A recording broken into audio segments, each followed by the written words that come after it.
Welcome to the Sunday service at CSLN. We are a welcoming and inclusive community of inspired individuals caring for and about each other and the entire planetary family. The Center for Spiritual Living Nashville offers spiritual tools for anyone seeking a more fulfilled and meaningful life through a deeper connection with a higher power or universal truths. Be sure to subscribe below if you enjoy our programs. Now let's join today's service. Well, good morning, everyone. I'm Reverend Lynn, and it's my great pleasure to welcome you to Center for Spiritual Living Nashville. And it's also really great to ask you to silence your cell phones. We've not done that in forever, for over a year, I guess. So anyway, we have people here today. Every week we come here, to me, it's like a homecoming because I see new people every Sunday, and it's such a wonderful pleasure to just be with people that are friends and people that you've been to class with and that you've been to our center with for so many years. So it's wonderful to be back. If you, and I know we have some visitors today, if you'd like to stop by the Welcome Center in the back, we have a special packet for you. So thanks for being here. I know that you're going to get a really wonderful blessing from our talk today and all of our great musicians. So a few things, as some of you know, our youth department is up and running for its second week, and so we're really so glad to have that rolling. And today, you know that we're going to be serving coffee and tea after the service. Our hospitality is open again, and so we look forward to getting together with you after the service. Also, meditation is back. So it started last Sunday, and our practitioners are up in the classroom to have a little more distance and everything right now. So that starts at 10 a.m., I believe, or 10:15. And so disregard the 10 o'clock that's in the newsletter. Anyway, I just want to let you know that one of my great friends and someone I adore and respect so much, Susan Shan, is with us today as our guest speaker. She's also going to be doing some music. Yeah, we have a great time here, and we're blessed with so many great speakers and practitioners and musicians and lovely members and friends like you. You're what we're here for, and I know you're going to have a great time now. I'm going to throw it over to Larry Fadigali for our music director. Take it away, Larry. Good morning, Reverend Lynn. Thank you, everybody, for showing up. Thank you. All right, along with Spencer Strand, Don Morgan, Brian Wright, joining us today is Ben Williams on acoustic. And our featured vocalist today is also our speaker. She's doing double duty. Okay. She's a real prolific, and award-winning songwriter, like you all know. So I don't know, I guess I'll leave the introduction to the host, but I guess if you take the environmentalist, the activist, the student of the science of mind, the singer, the songwriter, the guitarist, the speaker, and mix in the New Jersey attitude, you've got Susan. So welcome, Susan Shan. Gotta have that New Jersey attitude. Hi, everybody. Good morning. This is a song from Joni Mitchell.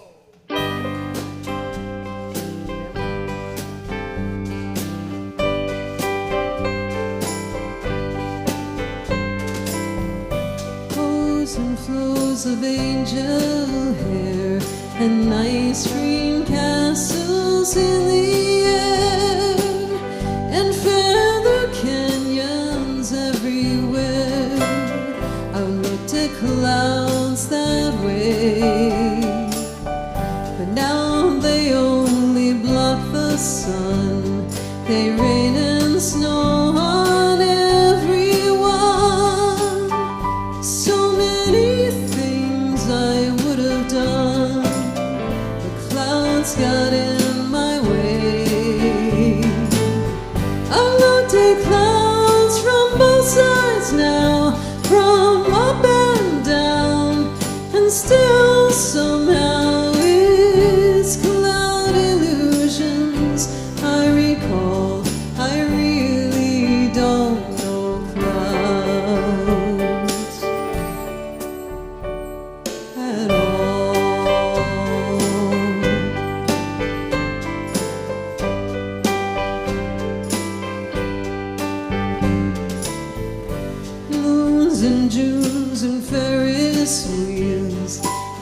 dizzy dancing way you feel as every fairy tale comes real.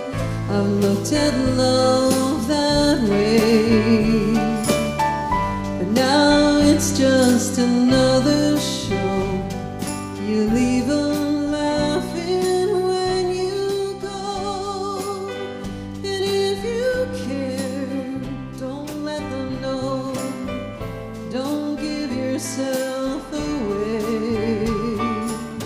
I've looked at love from both sides now, from win and lose, and still somehow it's love's illusions I recall.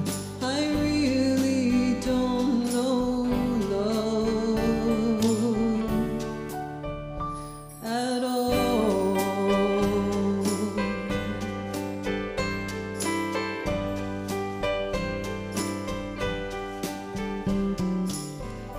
Tears and fears and feeling proud to say I love you right out loud. Dreams and schemes and circus crowds, I've looked at life that way. But now old friends are acting strange. They shake their heads, they say I've changed. But something's lost and something's gained in living every day.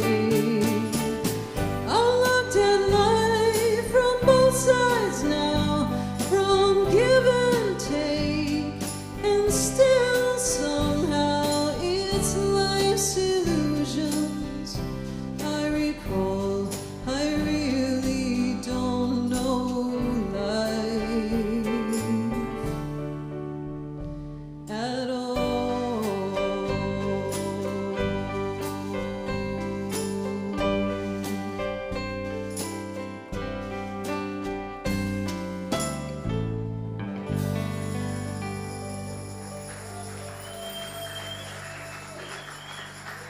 Thank you. Let's welcome Mushkan Mirandi. Well, good morning. Good morning and welcome to our center. We are glad to be open. We appreciate everyone who's here and all of you joining us from home. Please join us next week for our meditation at 10:15 a.m. We have practitioners up in the meditation room and the large classroom upstairs. And Creative Youth meets every Sunday after 10 a.m. while adults are attending the meditation and the service. And they can have a place where they can have fun of their own and learn about the science of mind principles, programs, and play. The hospitality team of the Sacred Service team is offering cookies and beverages after the service today. They're asking that you sanitize and wash your hands before entering the fellowship hall on the second door of the fellowship hall down the hallway. Well, it was Reverend Lynn's birthday last week, and let's just appreciate him. You want to do a quick happy birthday soon? Oh, okay. Let's all sing together. Come on, just for Lynn. Happy birthday to you. Happy birthday to you. Happy birthday, Reverend Lynn. we love you very much. Happy birthday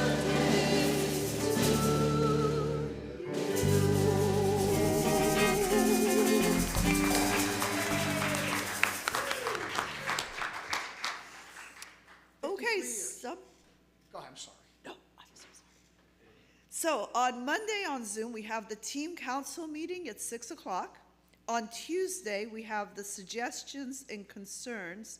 They meet at 6 p.m. on Zoom. Now, this is for the members, so if you have any suggestions, you've got any concerns, please join us there. Okay, this is for you. And give us your suggestions. We want to make this center better and better with your help. The Caring Hearts meets at 6:30 p.m. on June. This is Tuesday. And Women's Circle meets at 7 p.m. on Zoom. You can find all the links on CSLN.org under meetings. Okay, calendar, then meetings and events. On Wednesdays, we have evening soul refresh service at 6:30 with practitioners on Zoom. Last Wednesday, we began discussing questions in the newsletter that are based upon the Sunday talk. Watch this Wednesday for the newsletter and join us to discuss Susan Shan's questions on the talk today. A reminder, June, July, and August, the Board of Trustees is meeting on the third Wednesday instead of Monday to meet our members' needs. And June's meeting is on the 16th at 6:30 p.m. Our treatment starts at 6:25 p.m. Social events in June, we have a potluck next week after the Sunday service, June 13th. So if you want to start getting ready, you can do that. Music, food, and fun. Saturday, June 26th at 5 p.m. It's 5 o'clock somewhere in Smyrna. And please RSVP by June 18th. The details are in the newsletter. On the website under meetings and events. The Giving Circle accepts gift cards, cash, checks for those in need. If you need assistance, please let us know so we may help you. There's a box at the center, or you can mail donations and requests to the office. If you need a spiritual mind treatment, please see our practitioners after the meeting. They will be here, and you can also find them during the week on our website. And you can choose a practitioner by using the individual contact form and submit a request. Please stay connected and give love to the center to help our center thrive. Visit lovecsln.com. Please subscribe to our YouTube channel and give us a thumbs up. Thank you. Thank you, Ms. Bell.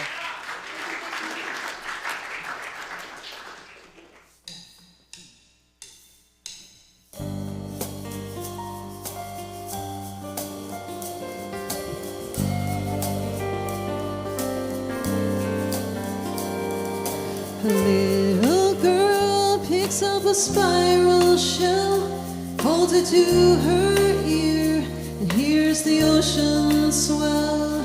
From 1,000 miles she feels it in her veins, like an ancient call to return again to the sea.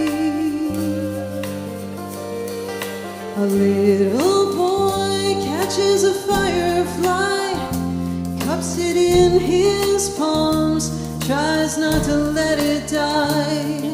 What it's like grows dim, he feels a vacant space, as though a part of him had taken its place.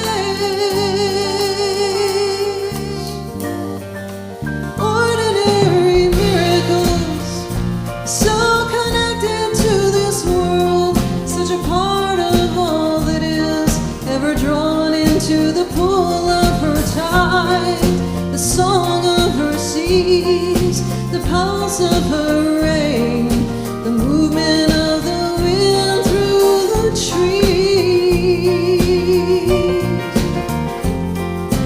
Ordinary miracles.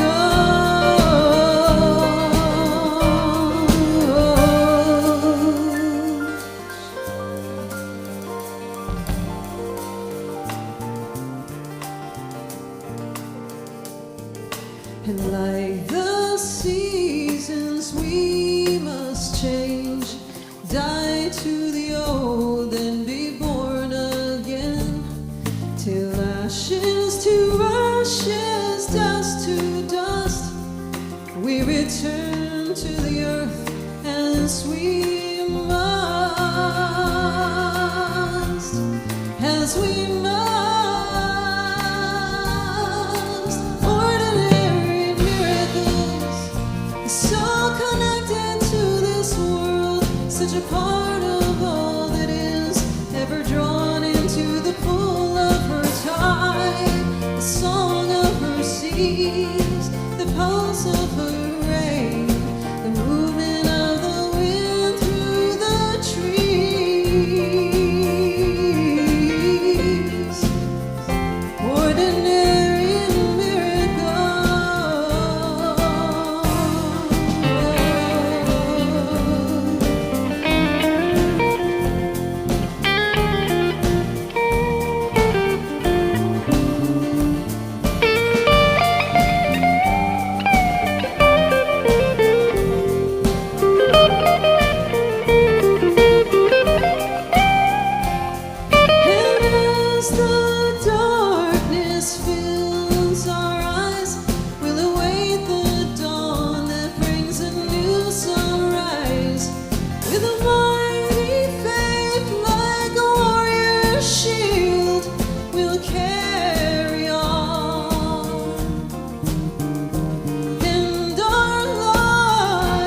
become this truth revealed,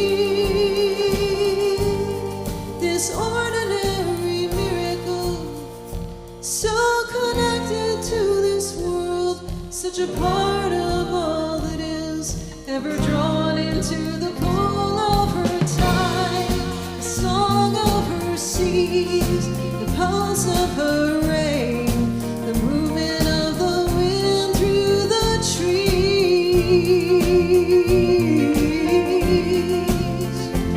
Ordinary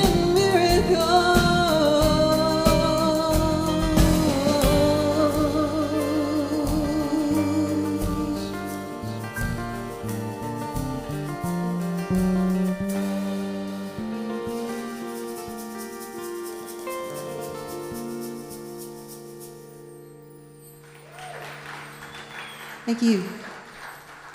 Thank you. Let's welcome Laura Lantris.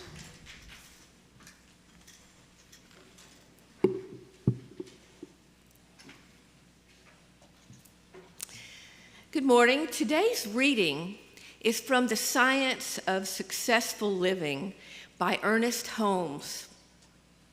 I'm going to read an excerpt from Your Mind is Your Future.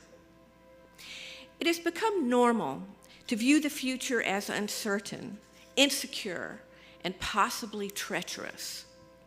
The years to come are dreaded by many, and the present-day emphasis on the problems of old age contributes to a steady decline of vision and hope. And I believe that the past year in pandemic has contributed to this with underlying anxiety. Spiritual values have been relegated to the sidelines by the masses of people. In this tragic acceptance of defeat is a human race consciousness belief with power that must be met in your consciousness. Now is the time to meet it head on. The teaching that the future can be good, that age is the accumulation of wisdom and efficiency, and that no door is ever fully shut, has been in the spiritual thinking of the ages. Every religion has proclaimed it, and every Messiah has preached it. Our metaphysical understanding of God as the action of mind and life in men and women will lift you out of the pessimism of the human race's belief and show you that your future is dependent upon your knowledge of God and not on what the masses of people have accepted as true. You are in an unlimited universe. It is conditioned in your experience only by your concept of it. Your subjective acceptance of either good or bad in the world in which you live causes it to react that way. Your expectation of your world is actually your expectation of yourself. It is spiritually essential to keep your vision of the future positive. No matter what others say or believe, you must take your stand one way or the other. God's good is there for you, and all you have to do is know that it's so. I invite you to know this spiritual mind treatment and prayer by Ernest Holmes in the first person with me. And if you want, you can close your eyes. I live in the presence of infinite mind, which is God. In this presence, there is no limitation. It knows no age, no circumstance, nor condition. I am not bound by the human race acceptance of defeat. I am an individualized expression of life. I now affirm that my future is one of progress, creative activity, and financial security. This is not dependent upon world conditions. It is dependent upon my consciousness, and I know God as my present experience and as my future one. I fear nothing. For my faith in the one mind is great. This is the truth, and my subconscious mind accepts this truth and proceeds to bring to pass conditions which are in accord with it. And so it is.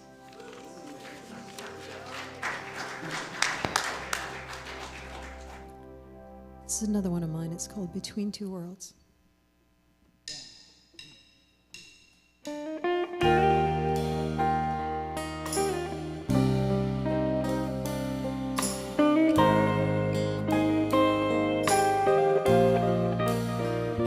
Between two worlds, I am standing on the bridge between what is and what will be.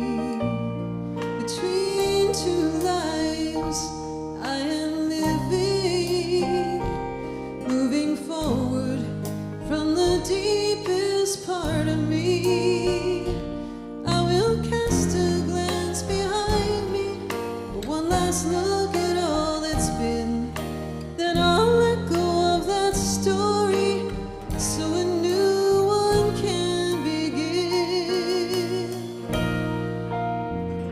Between two worlds, but I am ready to embrace what's waiting on the other side. Just a small step and then another. Soon I'm soaring right across that great divide. No more doubt and no more worry. I have everything I need.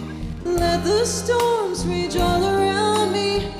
I will put my trust in thee to carry me between two worlds.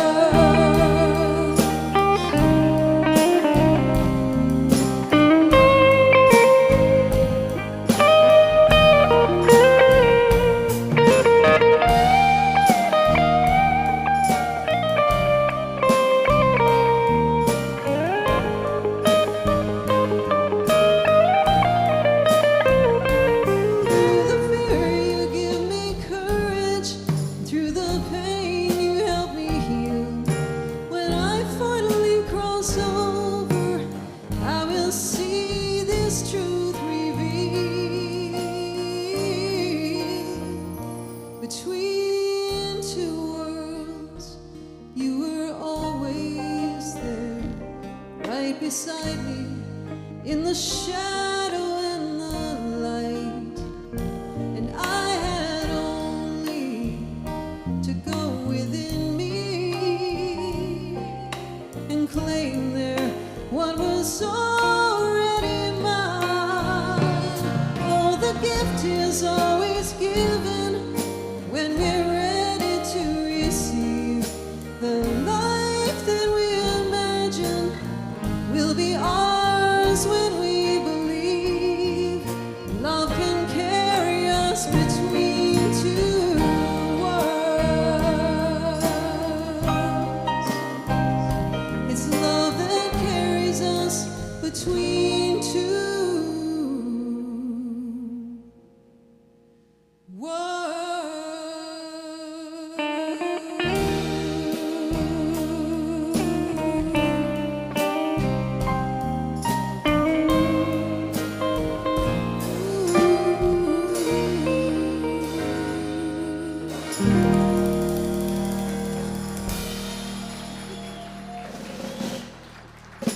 Thank you so much. Let's welcome today's host, Ursula Roden. Good morning, everybody. Aren't we blessed today? A speaker as well as a beautiful singer-songwriter. Susan Shan, native from New Jersey. We are so happy to have her in Nashville now instead of in New Jersey. She is an award-winning songwriter and performer, as you well heard, and has 4 acclaimed CDs to her name. and hopes to have more, knows she has more to come.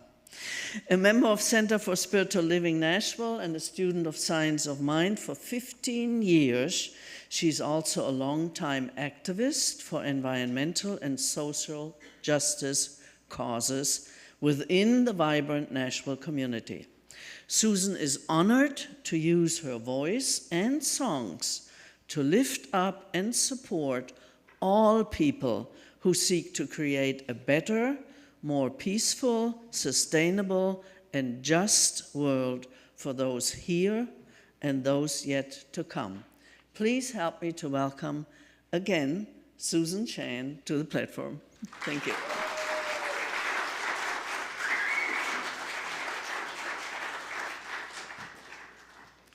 Wow, wow, wow. Good morning, all you beautiful people. Thank you, Ursula, for that wonderful introduction. And thank you all for being here, whether in person or online. Your presence enriches all of us, so know that we appreciate you for that. And thank you, Reverend Lynn, for all you do here, and especially for the incredible honor of being a guest speaker here. I'm very humbled to be here among so many great ministers and speakers and practitioners who inspire me week by week, so that's a real honor. And I have a lot of history in this very special place. I first walked through those doors into this sanctuary in late 2005. I and my then significant other had been searching for a spiritual home here in Nashville. A friend of ours suggested that we check out what was then known as RSN, so we did. And we heard a talk that first Sunday morning from our founder, Dr. Mitch Johnson. And it wasn't like anything I'd heard before. There was no dogma, no condemnation, no proclaiming only one way to get to heaven or win the favor of some God outside ourselves. The message from Dr. Mitch was about the heaven within. It was about the grace and the divinity within each and every living soul, within all of us. I have to find my place. That message resonated so deeply for me. I knew that I could really learn and grow here, and I have, though certainly not without my fair share of growing pains. Now, most of my experience here has been really wonderful and fun. I've been part of the music ministry team and sung and performed here many times over the years. I directed a choir here back for several years for people who wanted to sing and share their passion for music but maybe didn't aspire to be in the band. I co-coordinated a green sustainability group here with some friends and fellow congregants. Shout out to Wendy Hunter. I hope you're watching. Wendy was one of my cohorts in that. We were affectionately known as Gang Green. I said it as a joke one day and somehow it stuck, so. Anyway, classes, picnics, potlucks, holiday parties, volunteer days, hiking, camping, so many wonderful memories and so many friends. I'm really grateful for my experience here. In my early days, though, I also spent a lot of time in the back of that sanctuary crying, both in gratitude for the realizations I was having about the power of choice in my life, and in grief for the ways that I had misused that power. I cried in pain for the stories of victimization, unworthiness, and blame that I'd accepted and held on to, stories and beliefs that had kept my conscious identity small, limited, and apart from that greater knowing in so many ways for so many years. But I also cried in joy for the idea of this Christ consciousness of unity that I was an important part of. My healing and awakening journey is ongoing, as most of ours is, I imagine. But with all its challenges, the science of mind has been a real gift in my life. And it's a truth that can heal our world as more and more of us awaken to it. So when I first asked Reverend Lynn if I could speak here, and he said yes, I was so excited. This is something I've wanted to do for a really long time, to be a witness for the transformative power of love, not just through music, which I love, but through the spoken word. I knew that if I could share some aspects of my story and my journey, I might be able to help some other people. So my being here today is a demonstration It's a manifestation of the principles of science of mind. And it's taken me a while to get here, but I'm here, so yay. So to give you just a little background on me, and I'm going to have a quick sip of water. I hail from New Jersey originally, as Ursula pointed out. And I won't do my New Jersey accent. I'm the youngest of 5 siblings. I moved to Nashville in 2004, first and foremost as a singer-songwriter, but I've also spent, as she said, a lot of time in the environmental and social justice communities here. I've served on the boards of the Tennessee Alliance for Progress and the Nashville Peace and Justice Center. I created and hosted a local access cable show called Earth Revolution, in which I interviewed government and non-government leaders in sustainability and engineers, architects, organic farmers, and so on. I obtained a permaculture design certificate in 2012 to better understand nature's intelligence and how we might apply her zero-waste systems to our human designs in agriculture and other areas. I've performed at or helped organize a lot of events with a lot of really wonderful people. So you might say that my background is kind of the secular version of these values and beliefs we teach. But if we are joined in this one divine intelligence, as I believe we are, then we know there's really no separation between the sacred and the secular. In both, we're given a chance to express our most deeply held values. So the themes for the month of June here are love and compassion. Sounds pretty easy, right? We all know what that means. We all know what those words mean. But do we really know sometimes how to apply love and compassion, first and foremost, to ourselves, to others, to those that challenge us the most? And we all have some of those. And what about our Mother Earth? Are we giving our highest and best for this magnificent creation that's been entrusted to us? Even as an activist, I know I'm not. Every day I'm throwing away non-disposable plastic packaging. I'm burning fossil fuels. I'm living in ways that aren't sustainable and need to change. I'm guessing that's probably the case for most of us. I do have some friends that live off-grid. I found myself thinking of a lot of different ways in which I had experienced love and compassion. Holding my niece Katie as a baby, her sweet little face serenely peaceful as she slept. And my nephew Dorian talking excitedly about his studies to become a physical therapist. I thought of my marriage to my lover friend and soulmate Theron, officiated by our very own Gregory Fisher. And I thought of the joy of witnessing that friend's marriage to his same-sex partner, something that couldn't have happened in our country just a short time prior to that. And since June is Pride Month, I'm especially happy about that memory, that we achieved that milestone of marriage equality. I thought of the doctors and nurses who've given so much to help us get through this COVID crisis, even when exhausted and overwhelmed. And I thought of all the people that I've stood with or marched with or spoken up with for justice, for peace, for an end to the brutality of hate-based discrimination, for clean energy and a transition away from fossil fuels. In the moments that followed each of these thoughts, I thought of some of the tragic realities that exist alongside them, of beautiful babies like Katie was, who would die from hunger, disease, abuse, or neglect.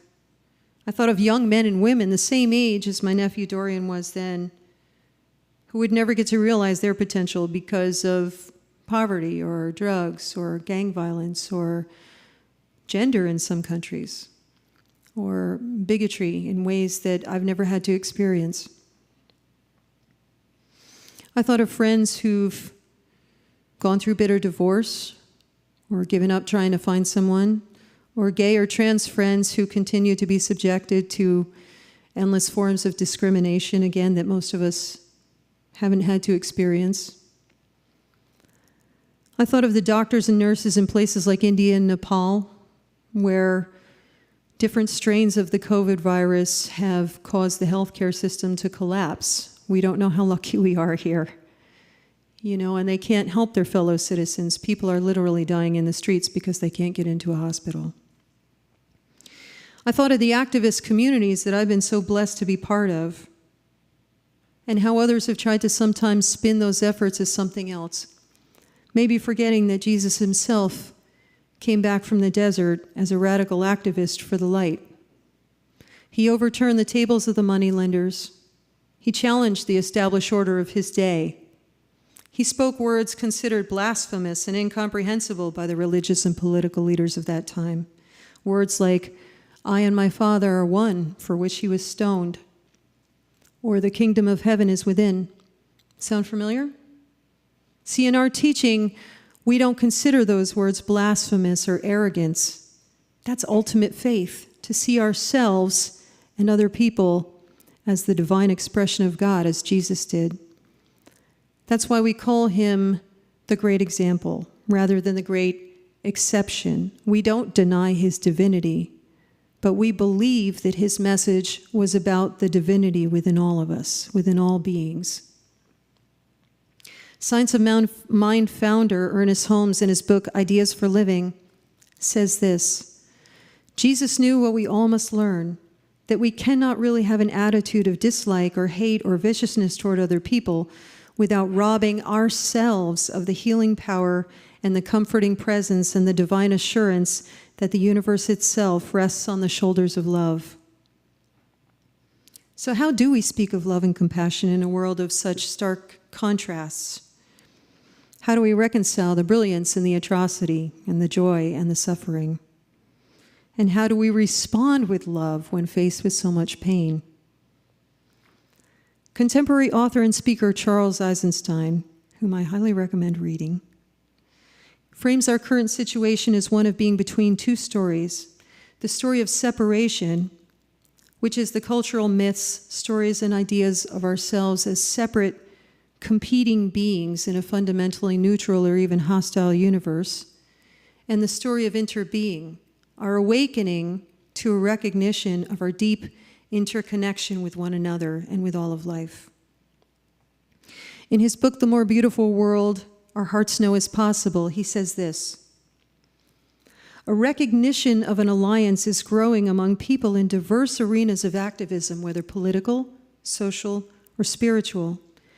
The holistic acupuncturist and the sea turtle rescuer may not be able to explain the feeling we are serving the same thing, but they are. Both are in service to an emerging story of the people that is the defining mythology of a new kind of civilization, offering an entirely different set of answers to the defining questions of life. He goes on to say, this interbeing is something we can feel. Why does it hurt when we hear of another person coming to harm? Why, when we hear of mass die-offs of coral reefs and see their bleached skeletons, do we feel like we've sustained a blow? It's because it's happening to ourselves, our extended selves. He also references the emerging metaphysical sciences as confirming these things that we've perhaps known intuitively all along, that we are part of a continuous, energetic field encompassing all of life. For me, this is an important point because it highlights one of the reasons that our teaching is part of a collective of spiritual teachings known as New Thought. What makes it new is that we've begun to form a bridge between our scientific understanding and our spiritual understanding, between reason and faith. Here are some of the principles of the new story as described by Charles Eisenstein. That my being partakes of your being and that of all beings. This goes beyond interdependency. Our very existence is relational. That therefore what we do to another, we do to ourselves. That each of us has a unique and necessary gift to give the world, and that the purpose of life is to express our gifts. Amen. That every act is significant and has an effect on the cosmos. That we are fundamentally unseparate from each other, from all beings, and from the universe. That every person we encounter and every experience we have mirrors something in ourselves. Ooh, I Think about that. That humanity is meant to join fully the tribe of all life on earth, offering our uniquely human gifts toward the well-being and development of the whole. And that purpose, consciousness, and intelligence are innate properties of matter and the universe. Now, that statement alone is revolutionary because for hundreds of years, it was believed that matter and energy were separate phenomena that interacted only through a complex set of mathematical equations of force and gravity. And now we know that that's actually not true. Now, there's a lot of cultures, particularly among indigenous people, where the sense of deep interconnection with one another in the living world has long been the prevailing wisdom. The term interbeing, as I mentioned following Earth Day, is one that comes from Thich Nhat Hanh, who is a Vietnamese spiritual activist and leader. And it's used to describe a concept within the Buddhist philosophy. So this idea isn't new to humanity by any means, but in our Western culture, and certainly in a global economy that has its oldest roots in the story of separation, where people are identified as consumers and the sacred gifts of our natural world are identified as profit-based commodities, it's fair to say that it is relatively new. At the very least, we could say this truth has, as you pointed out earlier, been treated as an abstract spiritual idea without practical application to our everyday living, decision-making, or way of relating to one another and to the living world. Now, just to be clear, I'm not saying that our systems of commerce are bad. They bring us many gifts and vital necessities, but sometimes I would ask at what cost? The question I want to pose is, how might love and compassion help us in redesigning those systems, not just to maximize profit for a few at the expense of many, but to consider people and planet first and foremost? That's a system I want to support. Could I get a witness for that? Yeah. And we all know how divisive labels can be. In politics, separating us into camps, causing families, our country, and even our world to be torn apart by fear, misunderstanding, and untruths about one another. Even in fundamentalist interpretations of Christianity, we see stories that reflect a world of separate and competing forces, good and evil, the righteous and wicked, sinners and saved, winners, losers. We see separate objects and creatures and even other people believed to have been put here for the main purpose of our use, exploitation, or control, or worse, our extermination, often in the name of some false idea of righteousness.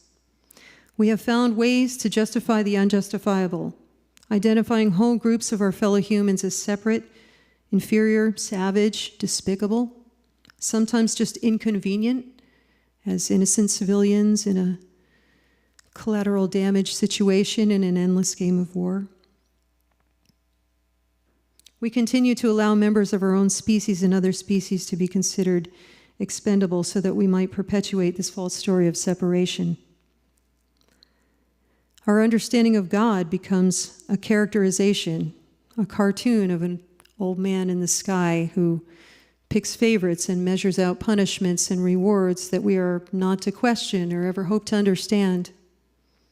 From that view, love and compassion are merely charity, something I offer you out of sacrifice, because if you and I are separate, what happens to you is of no consequence to me, so why should I care? Even if I knowingly use or abuse you to get what I want, I'm told that if I accept the name of Jesus who died for my sins, I can put the responsibility for my actions somewhere else. But we know better, especially now, as we see the results of that story, that consciousness of separation being played out with devastating consequences for people, for the planet, for the fate of our species and countless other species as well. At the very same time, we begin to see and experience the beauty, the truth, and the infinite promise of our true identity in the story of interbeing. In this story, I care for you not as some form of sacrifice or charity, but because our fates, our lives are joined together in one life. Our consciousness is part of a single divine consciousness that operates through all of us, through every living being, and every aspect of creation always and in all ways. It always has been. It's just that now we begin to see it. We feel it, do we not? We know it, and we become it.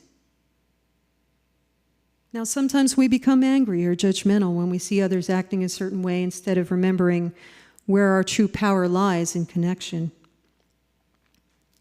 And I get it because I still do this myself.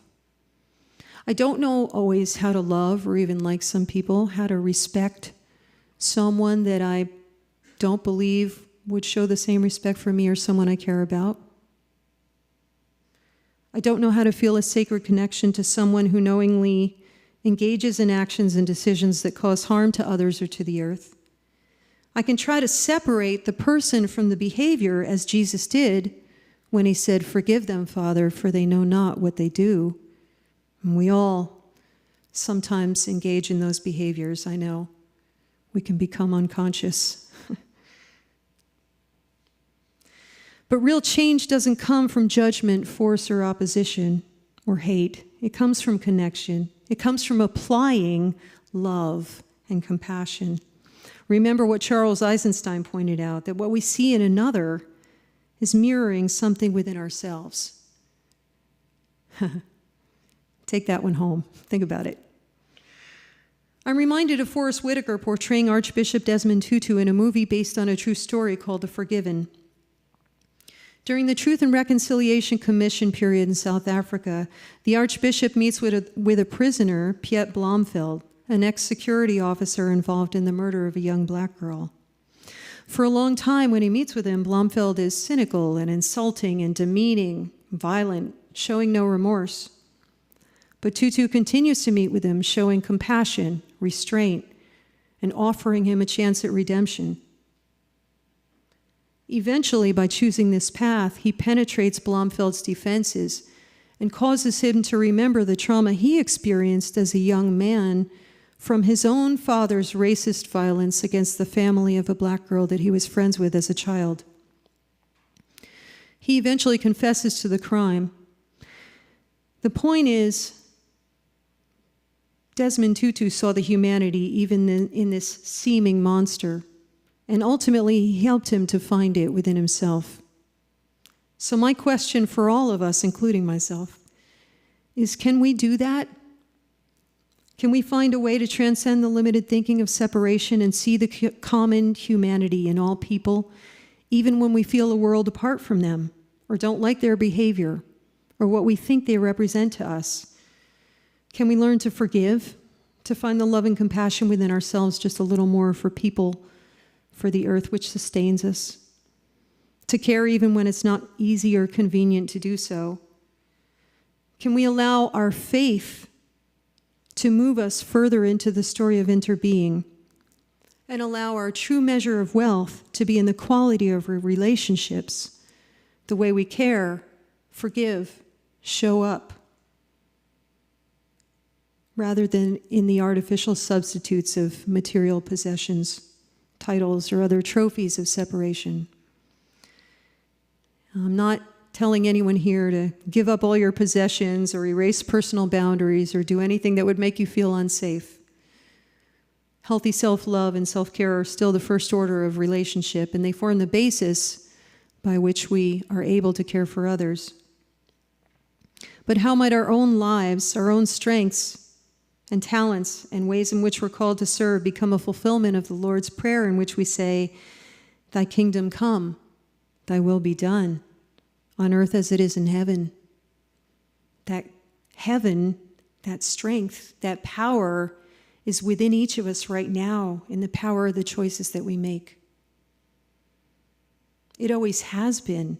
It's just that now we see it, we feel it, we know it, and we become it. So I want to close by reading two poems. One is from Thich Nhat Hanh, and one is from Chief Seattle, who was a Native American Suquamish chief who lived between the late 18th and mid-19th centuries. Here's the one from Thich Nhat Hanh. Do not say, I'll depart tomorrow, because even today I still arrive. Look deeply. I arrive every second to be a bud on a spring branch, to be a tiny bird with wings still fragile, learning to sing in my new nest, to be a caterpillar in the heart of a flower, to be a jewel hiding itself in a stone. I still arrive in order to laugh and to cry, in order to fear and to hope. The rhythm of my heart is the birth and death of all that are alive. I am the mayfly metamorphosing in the surface of the river, and I am the bird which, when spring comes, arrives in time to eat the mayfly.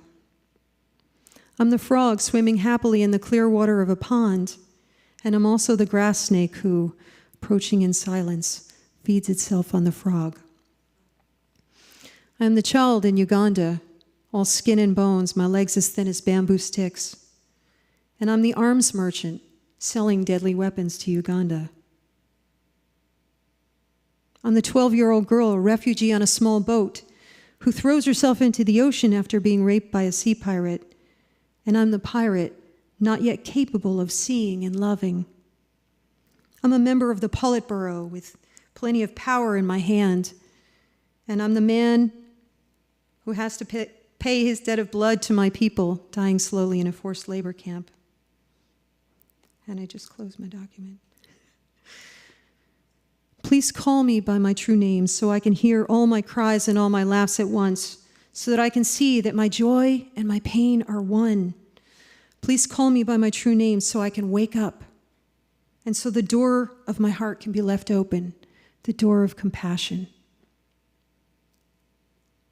And this is from Chief Seattle.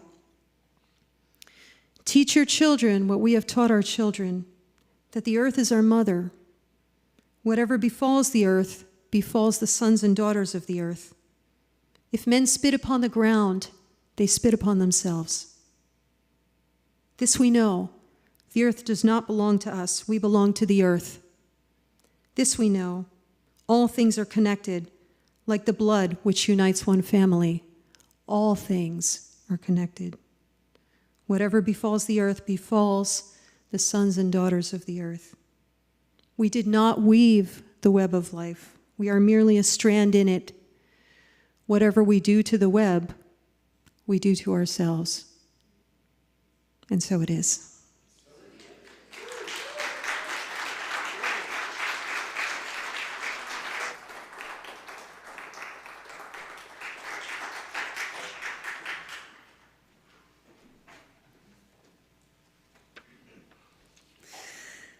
Thank you, Susan, for this inspiring and well-thought words for us to think about, to know about, and see where can we take it from here? What is our task from here?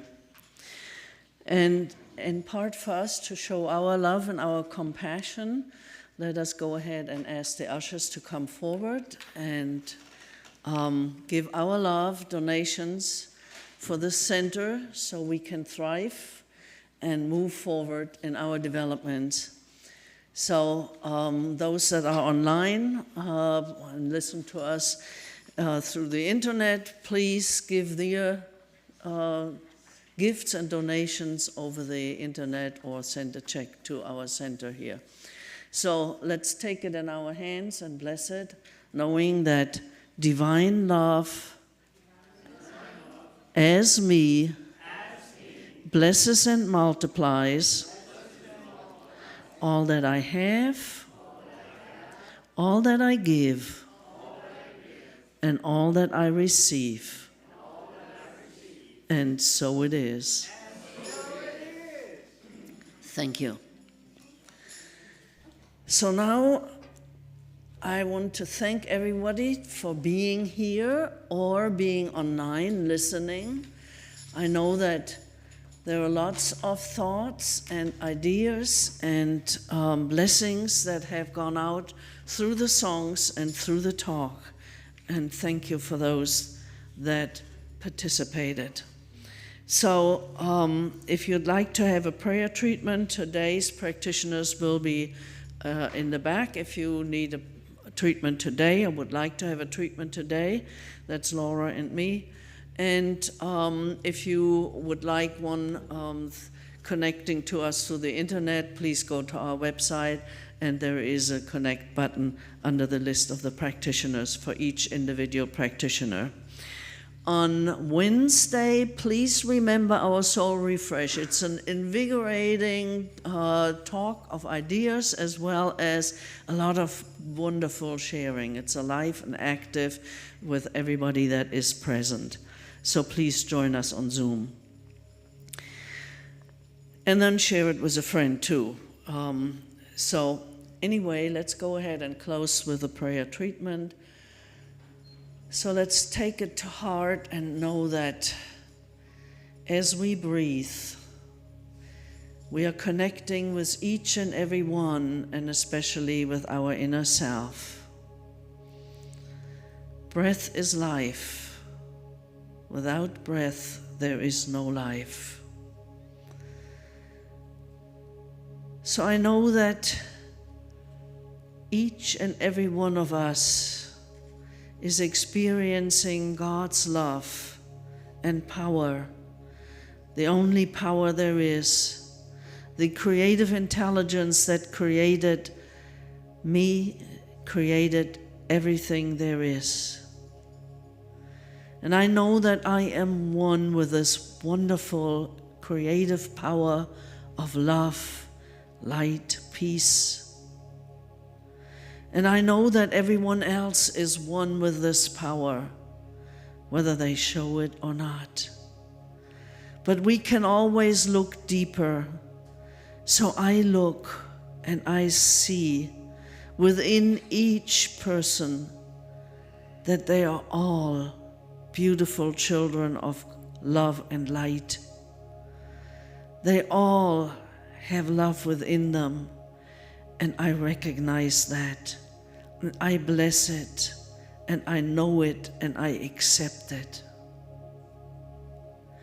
And as I am ready to give my gifts to this world, to serve in whatever capacity I can, I know that I join with all of the others that are willing to serve as well. And I bless each and every one, and know that in my being an example, I can also help the others to be examples and to serve and to bring out their love and compassion within them for themselves and for this world. I know that for myself, I let go of anything that doesn't serve me any longer. I release it, I let it go. I don't need it. But I feel deep love and compassion for myself, because the power of love is right here within me. I know it, I feel it, and I'm ready to express it. So I go forth in this life, on this day and every day, saying, thank you, Mother, Father, God. Thank you for life. Thank you for joy. Thank you for love, for compassion. Thank you for peace, for perfection, for health, for abundance. Thank you for all of those gifts. I accept them with grace and gratitude, and gladly share it with those around me. And I release this treatment unto the law of mind and action, knowing that it is so. I let it be so. And together we say, and so it is. Thank you.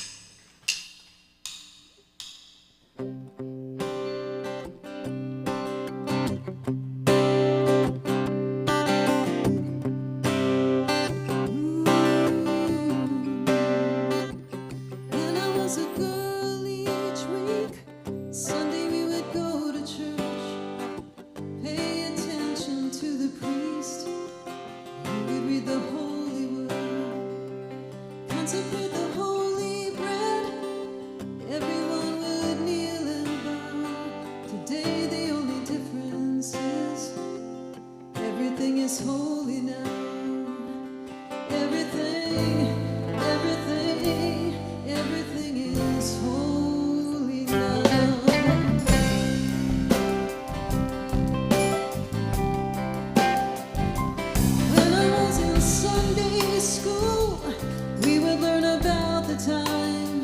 Moses split the sea in two.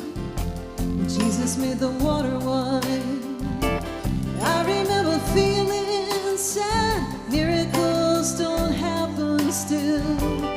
Now I can't keep track, 'cause everything's a miracle. Everything, everything, everything's a miracle.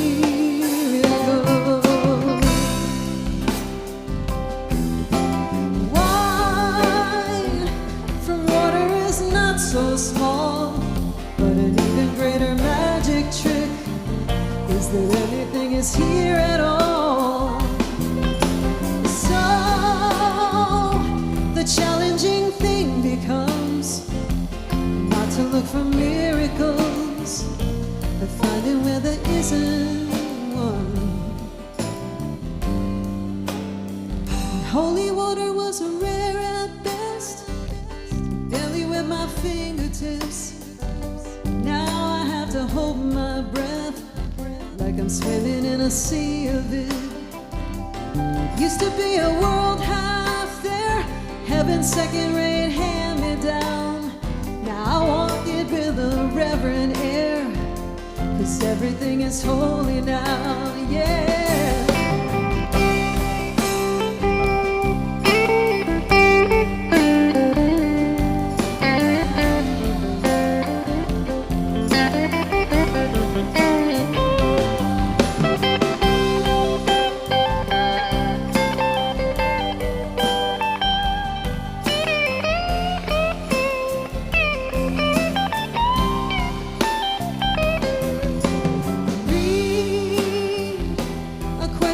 Child's face, say it's not a testament. That'd be very hard to say. See another new morning come. Say it's not a sacrament. I tell you that it can't be done. This morning outside I stood, I saw a little red-winged bird shining like a burning bush, singing like a scripture verse. Made me wanna bow my head. I remember when church let out, how things have changed since then. Everything is holy now. Used to be a world half there, heaven second-rate hand-me-down. I walk it with a reverent air, 'cause everything is holy now. Oh, oh,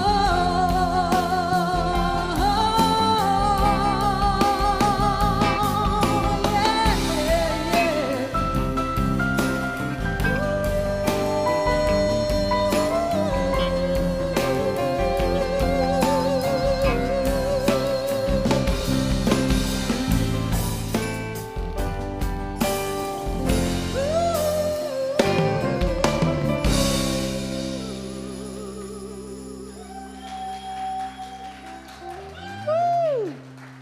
Thank you guys. Have a wonderful day.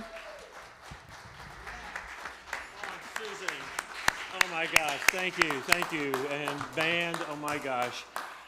We really are blessed with our music program here.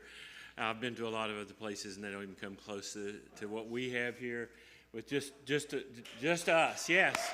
Oh my gosh, truly wonderful to have you, and I'd like to certainly thank Susan for giving our talk today. What a great start to a new career in speaking. So thank you. Yeah. Yeah. And also, I want to really thank our band, because they come here, and I just, I work in film and video, and my crew carries around a lot of equipment, and we have to load in and load out. And every Sunday, these guys come and load in on their own.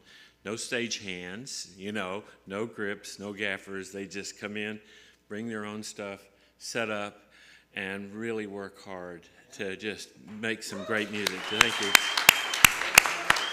Thank you. And especially, I want to thank our practitioners, Ursula and Laura. You know, I love working with you. I love just being around you and your presence. Your energy is so wonderful, and you're a gift to us. So let's thank them. Really great. Thank you. And it's another first. It's my pleasure to welcome you to come in and have coffee and tea with us afterwards. So immediately we're going to gather back in the hospitality area in our fellowship hall and kind of have a little bit of time with Susan back there. And so I know you'll want to say hello to her, and please join us if you'd like to. So come if you're online. We'd like to see you here, because we're having a great time. And I tell you what, yes. Yeah, thank you, everybody, and have a wonderful week. I'll see you in the fellowship hall. All right. Thank you.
Welcome to the Sunday service at CSLN.